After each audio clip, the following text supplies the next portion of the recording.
جو عورت بن سور کے باہر نکلتی ہے، یا یہ جو نوجوان صبح تیاری کر کے مہنگا جوڑا پہن کے اور بڑی کریمیں لگا کے اور بڑا اپنے آپ کو تیار کر کے باہر جاتا ہے، تو اس کے دل میں یہ خواہش نہیں ہوتی کہ لوگ مجھے دیکھیں؟ کس لیے نکلا ہے وہ؟ اگر وہ تیار ہو کے تیاری کر کے مرد یا عورت کوئی بھی باہر گیا تو کس مقصد کے لیے؟ اس کے سینے کے اندر یہ خواہش نہیں پیدا کہ لوگ مجھے دیکھیں گے، اور دیکھنے کے لیے اس نے یہ سارا کچھ کیا ہے۔ اب امام بیہقی جو حدیث لائے ہیں، حدیث کے لفظوں پہ غور کرنا، اب جو میں کہہ رہا ہوں، میرے نبی پاک صلی اللہ علیہ وسلم نے فرمایا لعنتی ہے وہ شخص جس نے دیکھا، اور حضور فرماتے ہیں وہ بھی لعنتی ہے جسے دیکھا گیا، جسے دیکھا گیا وہ بھی ملعون ہے۔ کس کی بات ہو رہی ہے؟ تو شارحین فرماتے ہیں جو تیاری اس لیے کر کے گیا تھا کہ مجھے دیکھا جائے، اپنے آپ کو اپنے رب کے حوالے کر دے، اس کی رحمتوں کے سپرد کر دے، اتنی دیر تک زندگی میں ٹھہراؤ نہیں آتا، قرار نہیں آتا۔ مشکات میں موجود ہے، اللہ کے پیارے رسول صلی اللہ تعالی علیہ وسلم کی مارداری کے لیے گئے تو صحابہ کرام فرماتے ہیں وہ بندہ نا اتنا پتلا نحیف اور لاغر ہو گیا تھا جس طرح چڑیا کا بچہ ہوتا ہے، کمزوری ضعف طاری تھا۔ تو محبوب کریم نے اسے دیکھا تو بڑے کریمانہ انداز میں کریم فرمانے لگے، تو کوئی دعا نہیں مانگتا، تو عافیت نہیں مانگتا اللہ سے؟ عرض کی یا رسول اللہ صلی اللہ تعالی علیہ وسلم، میں نے اپنے رب کی بارگاہ میں عرض کی ہے مالک قیامت کا عذاب بڑا سخت ہے، میں نہیں برداشت کر سکتا، تو نے اگر مجھے کوئی سزا دینی ہے تو یہیں دے لے، قیامت کو نہ دینا۔ کہتے محبوب فرمانے لگے سبحان اللہ، او خدا کے بندے تو رب کی سزا دنیا میں بھی نہیں سہ سکتا، اللہ سے یہ بھی سوال نہ کر، تو رب سے کہہ ربنا آتنا فی الدنیا حسنۃ وفی الآخرۃ حسنۃ وقنا عذاب النار، تو رب سے دنیا میں بھی حسنہ مانگ، بھلائی مانگ، تو آخرت کے لیے بھی بھلائی مانگ، تو اس سے عافیت کا سوال کر، تو نے یہ سوال کیوں کیا؟ عرض کی یا رسول اللہ کرم ہو گیا ہے، مجھے سمجھ آ گئی، اب میں اسی طرح ہی کروں گا۔ عزیز دوستو، ہم کہاں سہ سکتے ہیں؟ ہم دنیا میں رب کی سزا ہم نہیں سہ سکتے، ہم کمزور ہیں، تو گرمی نہیں سہ سکتے، شدید سردی نہیں سہ سکتے، شدت کی بھوک لوگ نہیں سہ سکتے، کوئی آزمائش نہیں سہ سکتے۔ وہ جو لوگ بعض اوقات کہہ دیتے ہیں نا جی فلاں چیز ہمارے اعمال کا نتیجہ ہے، تو میں کیا کرتا ہوں نہ کو یار، ہم تو یہ بھی نہیں سہ سکتے، ہم کہاں برداشت کر سکتے، ہمیں تو وہ معاف ہی فرمائے، ہم حساب والے ہیں ہی نہیں، ہم تو صرف معافی والے ہیں۔ ہم سے نہ حساب پوچھے، اس نے حساب پوچھا تو پھر تو بڑی مشکل ہو جائے گی، اگر اس نے حساب پوچھا تو بڑی رسوائی ہو جائے گی، اگر حساب پوچھا تو مشکلات سامنے دکھائی دینے لگ جائیں گی۔ ہم سے تو وہ درگزر والا معاملہ کرے، ہم سے تو وہ کہے جا میں نے محبوب کے صدقے تجھے معاف کیا، جا تیرے لیے رحمت اور بخشش والا فیصلہ کیا۔ وہ کوئی سبب اس کی رحمت کسی سبب کو دیکھ لے اور درگزر کر لے۔ ہارون رشید نا اپنے محل کی چھت پہ ٹہل رہا تھا، سب سے اوپر والے چوبارے پر، نیچے سے حضرت بہلول دانا گزر رہے تھے، اوپر اس کے ساتھ سپاہی بھی تھے، گن مین بھی تھے۔ اس نے کہا یہ بابا تو ذرا اوپر اٹھاؤ۔ انہوں نے ایک ڈولی، ایک ٹوکری سمجھ لیں، اس کو رسیاں باندھ کے نیچے پھینکا۔ نیچے جو سپاہی تھے ان کو کہا کہ یہ بابا جی کو پکڑ کے اس میں بٹھاؤ۔ انہوں نے جبرن تھاما بابا جی کو، اس میں ڈالا، اوپر والوں نے کھینچ لیا۔ 2-3 منٹ لگے۔ ہارون رشید کے سامنے حضرت بہلول دانا پہنچ گئے تو تھوڑے ناراض بھی ہوئے کہ یہ کوئی طریقہ تو نہیں نہ بلانے کا۔ ملاقات ہوئی تو کہا کیوں بلایا؟ کہنے لگا ایک مسئلہ پوچھنا تھا۔ فرمانے لگے بادشاہ ہے نا، تیرے مسئلے پوچھنے کا بھی اپنا ہی انداز ہے، پوچھ مسئلہ۔ کہنے لگا بابا پوچھنا تھا کہ آپ اللہ تک کیسے پہنچے؟ حضرت بہلول دانا چپ کر گئے۔ 2-4 منٹ کے بعد کہنے لگے جس طرح ابھی زمین سے تیرے تک نہیں پہنچا، بالکل اسی طرح پہنچ گیا اور رب کریم کی بارگاہ تک، اور وہ بھی جو اس نے کرم فرمایا ہے، ورنہ میں تو نہیں سمجھتا کہ میں پہنچ گیا، وہ بھی اگر تیری خوش گمانی ہے۔ ہارون رشید کہنے لگا مجھے سمجھ نہیں آئی. فرمانے لگے تو بادشاہ جو ہے اتنی جلدی کیسے سمجھ میں آئے گی تجھے بات؟ فرمانے لگے اگر میں تجھ سے ملنا چاہتا نا تو میں ایک درخواست لکھتا، پھر کسی وزیر سے سفارشی سائن کراتا، پھر وہ جمع کراتا، پھر مجھے ٹائم ملتا کہ فلاں دن فلاں تاریخ فلاں ٹائم آ جانا، پھر آ کے میں لائن میں لگتا. پھر بھی تو بادشاہ ہے، تیرا موڈ بنتا ملنے کا کہ نہ بنتا. جب میں چاہتا تو پتہ نہیں کتنا ٹائم لگ جاتا، جب تو نے چاہا ہے نا تو 1 منٹ بھی نہیں لگا. فرمانے لگے میں نے دعویٰ ہی نہیں کیا کہ میں جد و جہد کر کے پہنچوں گا، میں نے تو رب کی بارگاہ میں عاجزی کی ہے، پھر رب نے کرم فرمایا ہے، اسی نے مہربانی کی ہے. مانا کہ محبت کے سفر میں ہر گام پہ 100 مشکل ہے، لیکن یہ سفر آسان بھی ہے اگر ساتھ تمہارا ہو جائے. اس کے کرم کا ساتھ رہا ہے، اس سے عافیت مانگی ہے، اپنے آپ کو اس کے سپرد کیا ہے تو اس نے کرم کر دیا. جب تک یہ مزاج نہیں ہم بناتے کہ مالک سے عافیت کا سوال کریں، لوگوں کو تو دھوکہ دیا جا سکتا ہے، رب اور رسول کو تو نہیں نہ دیا جا سکتا. وہاں تو دلوں کا خلوص ہی پہنچتا ہے، وہاں تو نیتوں کا حسن ہی پہنچتا ہے. تو اللہ تبارک و تعالیٰ سے جب بھی سوال کیا جائے دنیا اور آخرت کی بہتری کا سوال کیا جائے. ایک لفظ ہے حدیث پاک میں جس کو عافیت کہتے ہیں. ترمذی شریف میں حضرت سیدنا عباس بن عبد المطلب رضی اللہ تعالیٰ عنہ آپ کی روایت موجود ہے. فرماتے ہیں میں نبی پاک صلی اللہ تعالیٰ علیہ وسلم کی خدمت عالی مرتبت میں حاضر ہوا تو میں نے عرض کی یا رسول اللہ صلی اللہ تعالیٰ علیہ وسلم مجھے ایسی چیز بتائیں جو میں اپنے رب سے مانگوں. چیز مانگنی ہوتی ہے نا، بعض اوقات موقع ملتا ہے تو کئی دفعہ انسان امتحان میں آ جاتا ہے کہ اب مجھے موقع مل گیا ہے، مجھے کہا گیا ہے کچھ مانگ لو، تو بھلا میں کیا مانگوں. حضرت عباس بن عبد المطلب رضی اللہ تعالیٰ عنہ نبی پاک علیہ السلام کے پیارے چچا جان ہیں، عرض گزار ہیں یا رسول اللہ صلی اللہ علیہ وسلم مجھے بتائیے میں اپنے رب سے مانگوں تو کیا مانگوں؟ تو حضور نے فرمایا رب سے عافیت مانگو. کہتے میں کچھ دن رکا، کچھ دنوں کے بعد پھر حاضر بارگاہ ہوا اور عرض کی یا رسول اللہ صلی اللہ تعالی علیہ وسلم مجھے بتائیے میں اپنے مالک سے مانگوں تو کیا مانگوں؟ تو حضور نے پھر فرمایا اللہ سے مانگنا تو عافیت مانگنا. بزرگ فرماتے ہیں یہ عافیت کیا ہے؟ عافیت یہ ہے کہ یا اللہ ظاہری پریشانیاں، باطنی پریشانیاں، اے اللہ ظاہر کے میل کچیل بھی دور ہو جائیں، باطن کے بھی دور ہو جائیں. اے اللہ ہر معاملے میں، ہر آزمائش میں، ہر دکھ میں ہمیں تیری پناہ نصیب ہو جائے. یہ عافیت ہے. اور صوفیہ کرام فرماتے عافیت سے بڑی نعمت کوئی نہیں اگر کسی کو میسر آئے تو. عافیت سے بڑا حسن کوئی نہیں اگر کسی شخص کو یہ نصیب ہو جائے. اور ایک اللہ والے نے تو ایک اور بڑا خوبصورت ترجمہ یہاں کیا ہے، وہ کہتے ہیں عافیت کا مطلب ہے دل کا قرار، عافیت کا مطلب ہے باطن کا سکون، عافیت کا مطلب ہے انسان کے مزاج کا حوصلہ، ٹھنڈک، بردباری.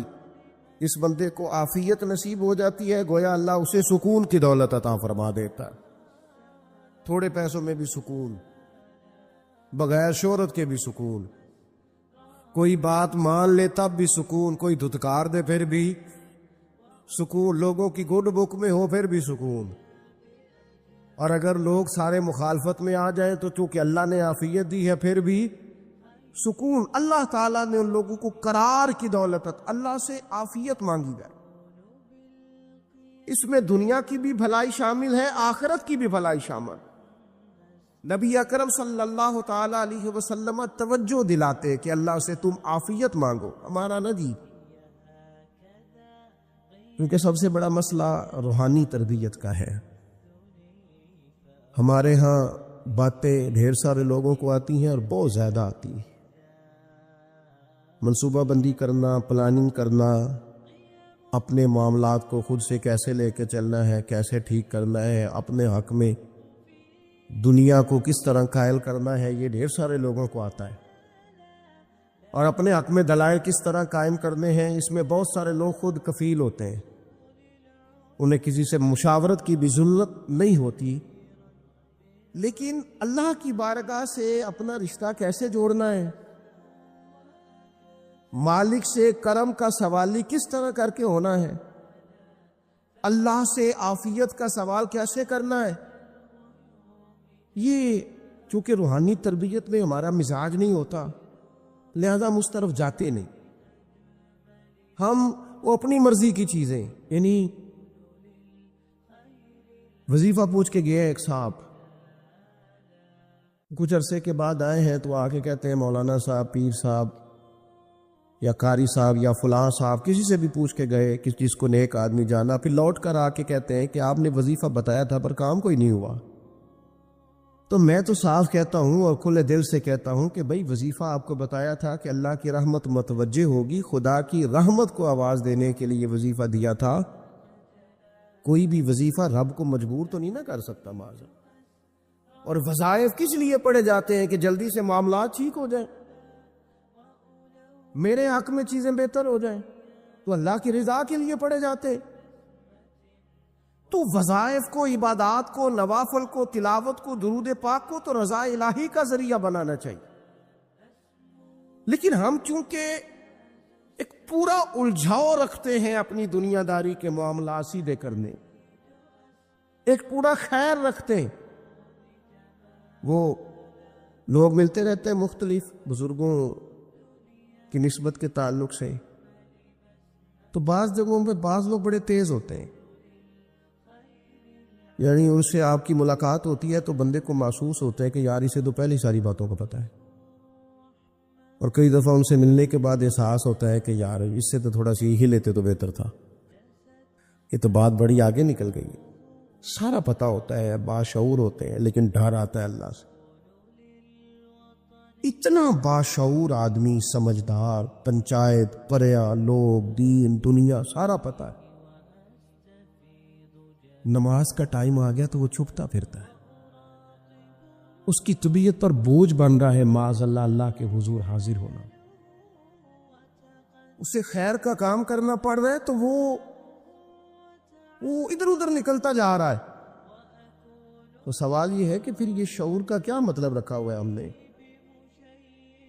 پھر اللہ سے دعا کرنے کی ضرورت نہیں۔ وہ حضرت عارف رومی رحمۃ اللہ تعالی علیہ فرمایا کرتے تھے بعض لوگوں کو رب سارا کچھ دیتا ہے، سجدے کی توفیق نہیں دیتا۔ اس کا مطلب یہ ہے کہ وہ کہتا ہے یہ سارا کچھ لے اور نکل جا، میرے گھر نہ آنا، رکھ سارا کچھ پاس۔ رب سے عافیت مانگی جائے، اس سے اس کا فضل مانگا جائے، اس سے اس کا کرم مانگا جائے۔ اللہ کے پیارے رسول صلی اللہ تعالی علیہ وآلہ وسلم اس عافیت مانگنے پر زور دیتے، توجہ دیتے۔ میں آپ کو صحیح بتاتا ہوں، رب نے اگر کسی بندے کو عافیت میں رکھا ہو نا، تو حالات کیسے بھی برے چل رہے ہوں اس کا بگاڑ کچھ نہیں سکتے۔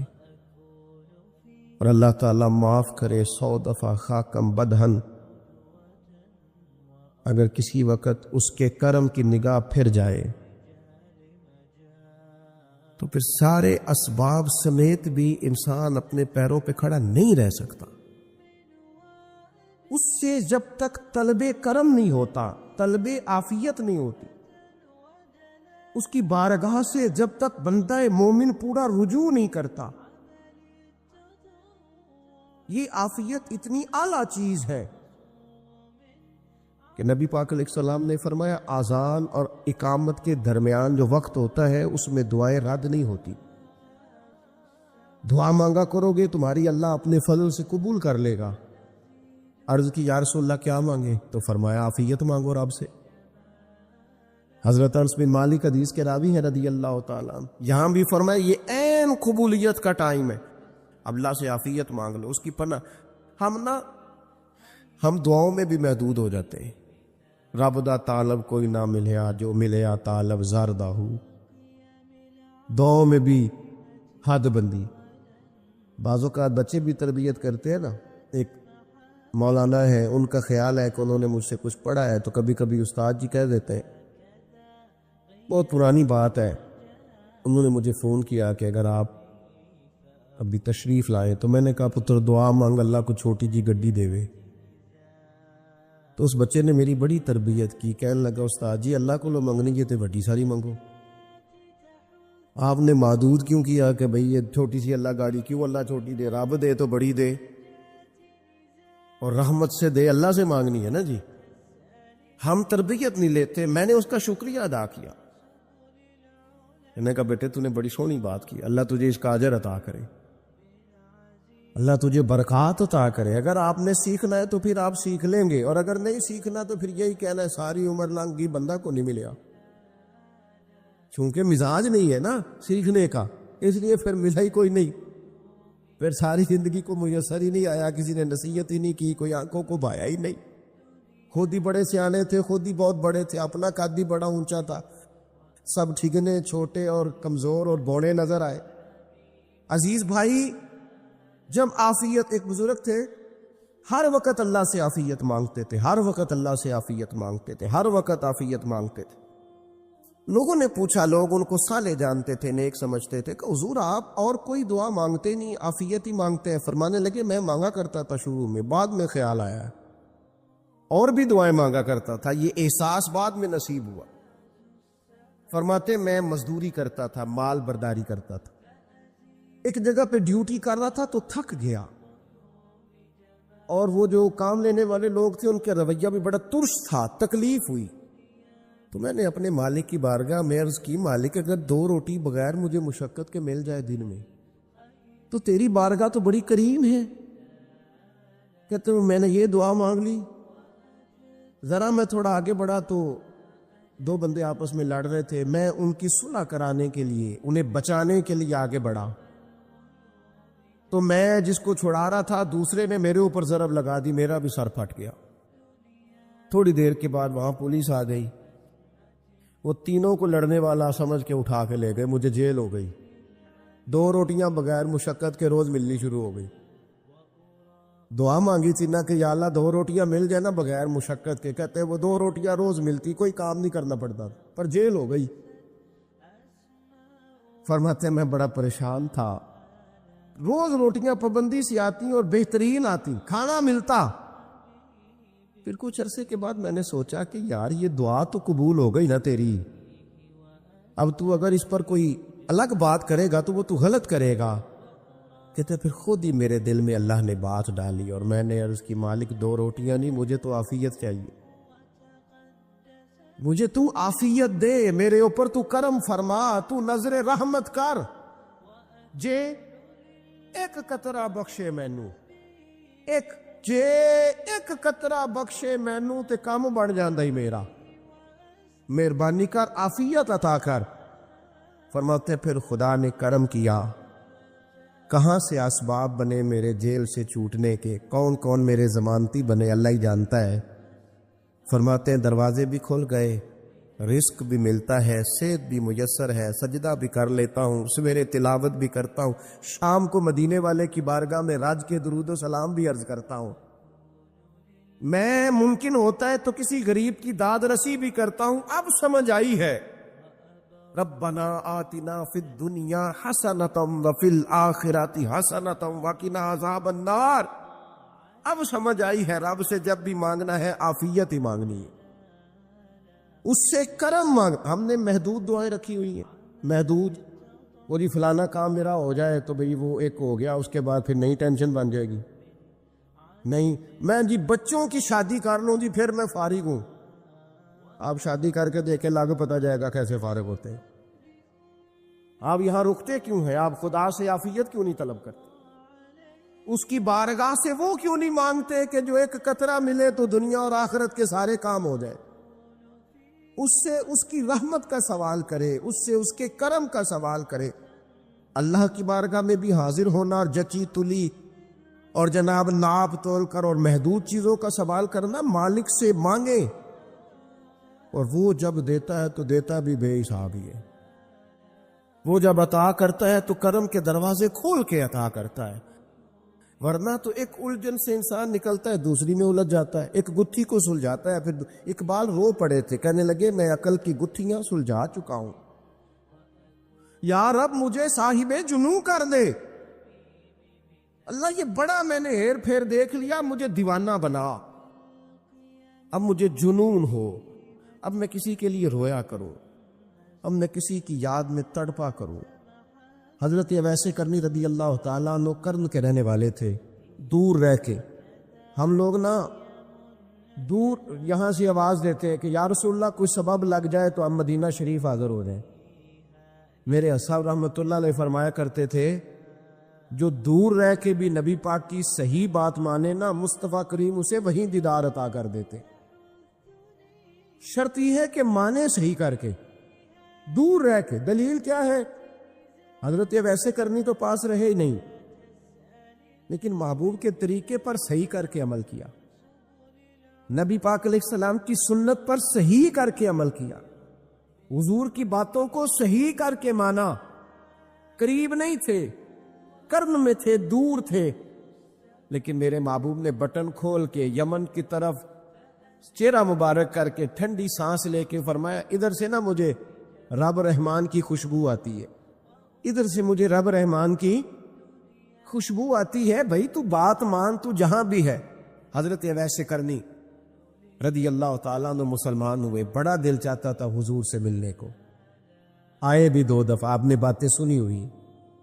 اماں بوڑھی تھی، ایک ادھر دیکھو میری طرف، اماں بوڑھی ہو اور ماں حکم دے دے کہ نبی پاک کے پاس نہیں جانا، ذرا سننا، تو حضرت ویسے کرنی، یہ داتا گان بخش علی اجمیری نے لکھا ہے، یہ امام شورانی نے لکھا ہے، یہ تمام ان کے سیرت نگاروں نے لکھا ہے۔ کہا بیٹے میں کمزور ہوں، مجھے چھوڑ کے نہ جانا، چھوڑ کے نہ جانا۔ ایک دن بڑی منت کی، رو پڑے، اماں نے کہا بیٹا جانا، لیکن اگر حضور گھر نہ ہوئے تو تلاش نہ کرنا، میں فالج زدہ عورت ہوں، اٹھ کے چل نہیں سکتی۔ او بھائی، حضرت اویس کہتے میں نے دروازے پہ